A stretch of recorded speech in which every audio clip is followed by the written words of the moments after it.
Business tycoon Warren Buffett once said, if you cannot communicate and get your ideas across, you're giving up your potential. We believe that you have incredible potential and that improving your communication can make you stand out. My name is Brenda Bailey Hughes. And I am Tatiana Kolovu. Our communication courses have millions of viewers, and we asked those learners before writing this course, what kind of communication scenarios do you have at work every day? We also asked, what is the most challenging communication you face? We've structured this course to address both the common and those high-stakes communication situations. Improving your communication may be easy to talk about, but it's hard to do. So we've provided you a toolkit with practice activities. So, let's get started.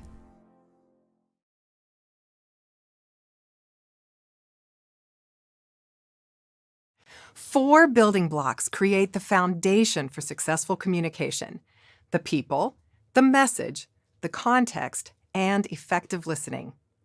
These four elements are at play in every communication event, whether you're presenting in front of 1,000 people or just making small talk with a coworker. In the next few videos, we'll explore each of those building blocks. Let's begin with people. Who should you talk to? Now, sometimes that's obvious, but let's say you want to vent about something at work. There are only a few appropriate people for this, so choose wisely. Or maybe you plan to make a change of some sort. Who are all the people affected by that change? Have you included them in your communication? Once you've decided with whom you should communicate, it's important to think about that person's perspective and tailor to your audience. For example, Tatiana and I have been colleagues and friends for years. We have deep trust, and I know that she's a busy person who prioritizes action. If we need to edit some writing, I can simply say, hey, our deadline's Tuesday. You edit the odd chapters, I'll do the even ones. Sound good? But with another colleague, Irene, who I don't know as well, that message might sound bossy or overbearing. I tailor by softening the language to something like, hey, to get the ball rolling for our Tuesday deadline, I thought you could edit the odd chapters and I'll do the even, but if you had something else in mind, let me know. When deciding how to adapt your communication, consider the think, feel, do model. What did I want Irene to think? Time to start editing. What do I want her to feel? Respected. And what do I want her to do? Get started. Tailor to your listener's knowledge level and preconceived notions about the topic and maybe about you. Another example, I know that some people think college professors can be too theoretical. So when I'm speaking to a group, I try to manage that perception by including lots of real-world work examples. Think of a conversation you have coming up soon. What assumptions might your conversational partner have about you or the topic? How much does the person know about the subject? What do you want the other person to think, to feel, to do? Let your answers inform the words, the tone, and the body language you use during the conversation. If you want to be a great communicator, begin with the people building block. Do your best to understand a message from the other's perspective. What gets transmitted between a sender and a receiver is the message. Brenda gave you two great examples of a message tailored to two different audiences. But the message in a conversation is not just the words we speak or write. Nonverbal cues and the tone of our voice also contribute and should help clarify a message. It only takes a few seconds for your most carefully composed presentation to fail if your intro lacks energy and enthusiasm. For example, thank you for being here today. One additional part of the delivery of your message to the sender is the channel you choose to send it in. The channel could be a text, a memo or an email, a voice message or a phone call, a water cooler chat, or even a face-to-face meeting. For instance, if you need to capture your boss's attention, you may start out with a short text to determine if a longer conversation over the phone would be appropriate. But be careful. Don't default to email too often.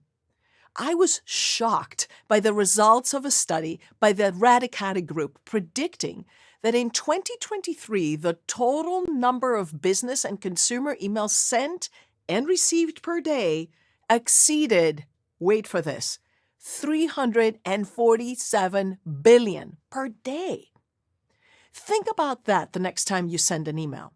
Would a voice memo, text, or even a written note be a more effective communication channel? Whatever channel you choose, you also need to consider your message's organizational pattern. Is your message meant to inform or to persuade? In either case, design your message in a simple, concise way that's tailored to your receiver. If your message is designed to persuade, craft a case that includes your primary claims, supported with evidence and justification for your idea. Later in this course, we share a scenario about pitching a new idea together with using a toolkit to enhance your skills. Now, beyond the nature of your organizational pattern, your message will be more effective when you bundle primary and secondary information. Let me give you an example. If I'm announcing a promotion that our company plans to begin in the coming month, I should tell our staff why we're making the decision and what we receive in the return. It all adds depth to your context of the message. Finally, effective communication involves a cyclical flow of information between the sender and the receiver. This requires time for the receiver to process the information, ask questions to gain clarification, and confirm their understanding. Without this feedback, you not only compromise the clarity of your message, but worse, you give the impression the receiver's involvement is irrelevant. Be mindful about how you strategize, deliver, and evaluate your messages, and you will become an effective communicator in every interaction.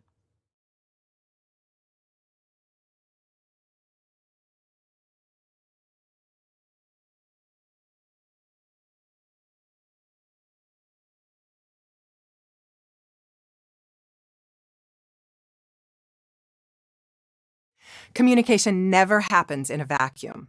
Location, timing, and relationships are all part of our third communication building block, the context. One of our clients, Julia, had to deliver some bad news about a benefits cut to a number of different business units. She made good location choices.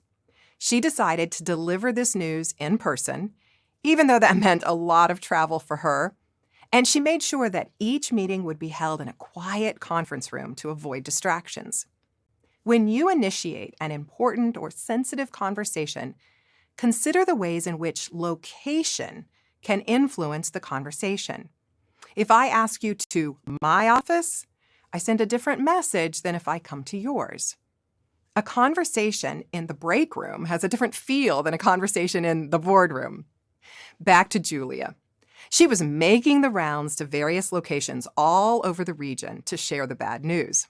What she didn't factor in were timing and relationships. By the time she reached her fourth or fifth site visit, the news had already spread and people were a step ahead of her. One team leader had a long, positive relationship with the senior leadership team. He trusted that their decision was in the best interest of the company and had already briefed his team on the changes. They'd made peace with the new benefits plan. Julia shows up, assuming this group would be as resistant as the others. She failed to take the emotional temperature in the room and began her rehearsed presentation. By the end of her poorly timed talk, she had actually taken this receptive audience and made them feel resistant to the idea. The team leader was not happy with her. Sometimes we have no control over when a conversation or meeting must happen, but often we do. Be intentional about timing when you can.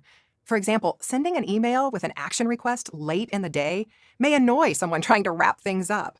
Or avoid asking for anything immediately after your department receives notice of upcoming budget cuts. Unlike Julia, you will want to pay attention to the relationships of people involved in your communication situation. If you're trying to persuade John to approve something, and he always listens to Tatiana, I might want to get Tatiana on board first. If you're communicating with someone from a formal corporate culture, especially someone in a position of authority, maybe you avoid humor and speak with more deference to the other. Relationships should affect how we tailor our messages. Now, here's another example of the importance of context. In many organizations, when you want to pitch an idea to your senior leaders, you don't wait and spring that idea on them at their quarterly meeting. Instead, you meet each of them in advance, hear out their concerns, address those issues, and then present to all of them. One of our LinkedIn viewers shared that when they implemented this approach, the decision makers felt respected. They could see their suggestions and changes in the final presentation. And because of that, they were gentler with their questions and criticism and more likely to approve the idea. This learner knew the value of context, location, timing, and relationships. Be sure to tune into the context and see how effective you become.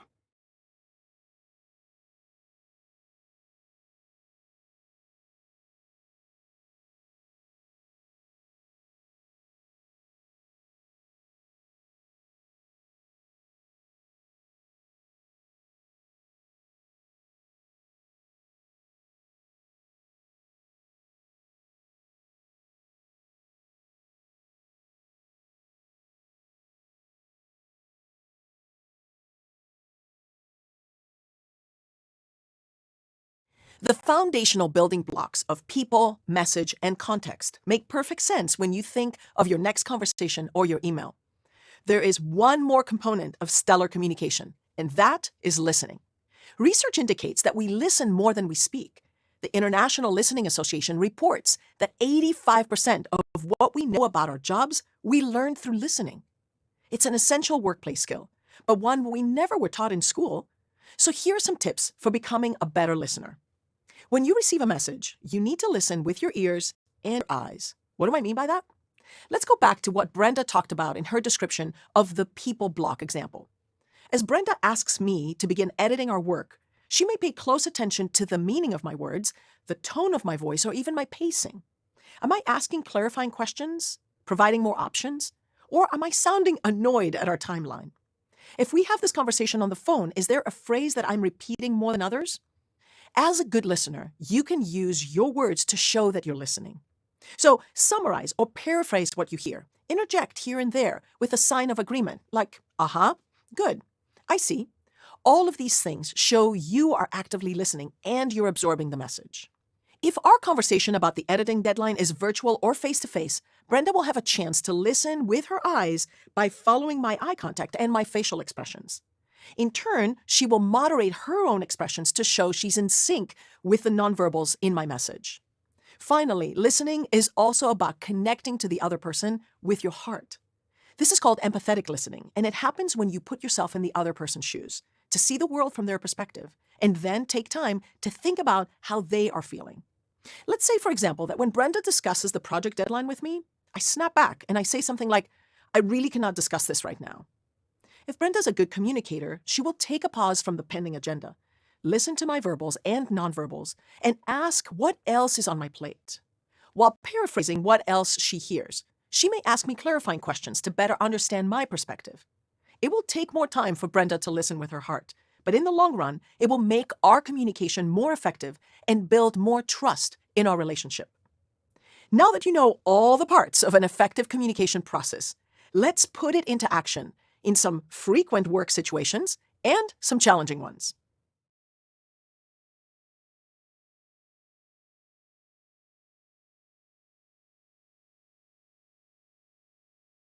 So, Tatiana, tell us about the online conference you just attended. Gulp. What? That was the last thing I expected to be asked during our meeting. I had to think fast. Our director was staring at me, and I had to provide evidence that the departmental money they spent on my registration was a good return on investment. But should I talk about the sessions I attended, the amazing venue, the latest trends? I wasn't prepared to make a mini presentation, but giving an update is just that, a mini presentation. When you prepare to give an update, ask yourself these 3 questions. What's the one thing I want my listeners to remember? This is your headline that captures attention and sets the stage for people wanting to listen. When I was asked for a conference update, I could think, was there an emerging trend in the sessions? Was there a particular session I attended that identified as a game changer? I need to think of the most important concept and focus just on that. In this example that I'm giving you, since artificial intelligence was the overarching theme, I could have said, well, AI could be the event organizer next year. Now that will catch attention. Second, why should your audience care? Think, what do your stakeholders value? How will your organization benefit from what you say? Asking these two questions helped me to edit my comments. I might have made comments about the cool location or the attraction of the venue, but I focused on the cutting-edge technology presented in the session. Finally, what are subpoints that will make my comments memorable? Our brains operate well when we think and receive information in patterns, and 3 seems to be the magical retention number. When you share an update, consider lumping steps into about 3 buckets. Then follow up with a for example or a for instance line connecting details to make points memorable. For my conference update, I know that our director values fresh ideas that will benefit our operation. I could have said, I learned what can help us with market research, client retention, and general AI tools. Let me give you an example of what others are doing with their market research. So each of those subpoints I can share details in that are consistent and relevant to the audience. Since an update is a mini presentation, you will want to be sure to wrap up with a point that reinforces your opening line and opens the conversation to additional questions. I would have said something like, AI is moving very fast and it can help us with all aspects of our business. Overall, it was a great learning experience. In the toolkit video coming up, I share some drills to help you sharpen your organizational skills with each of these 3 questions.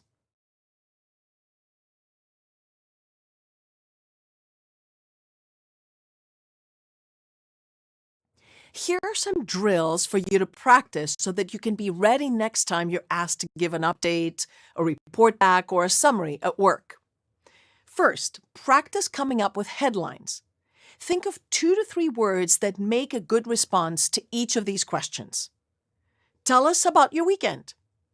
Give us a progress report on your latest project. Where would you travel if cost was not a barrier? What happened at the department meeting last week? Notice that I'm giving you both work and recreational examples.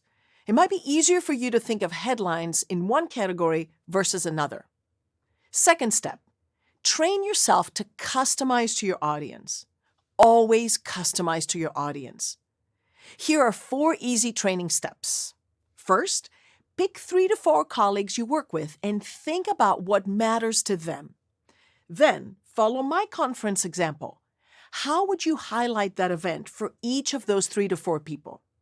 Now, think of an update related to your work. List a highlight that would matter to each of those 3 to 4 colleagues. Finally, go back to the headlines and craft subpoints. This drill allows you to dig a little deeper beyond the headline. So, tell us about your weekend. Okay, quickly, think of what were 3 of your favorite activities. Give us a progress report on your latest project. What are 3 buckets you would highlight? Where would you travel if cost was not a barrier? Quickly, what are your top 3 destinations? What happened at the departmental meeting last week? Here we go again. Write and think about 3 key takeaways. Finally, since my hypothetical conference highlight revolved around AI, I should tell you how to train for all this. Update your speaking with the use of artificial intelligence. Tools such as Udemy.ai and Ori can record your comments and revise them for clarity and conciseness. Even if you don't have access to those types of tools, I recommend that you dictate your comments and then cut and paste them into a generative AI tool and ask it to help you eliminate unnecessary phrases or find language to further emphasize your points. Good luck with this drill. If you do it well, you will increase both your credibility and your speaking presence in your next meeting.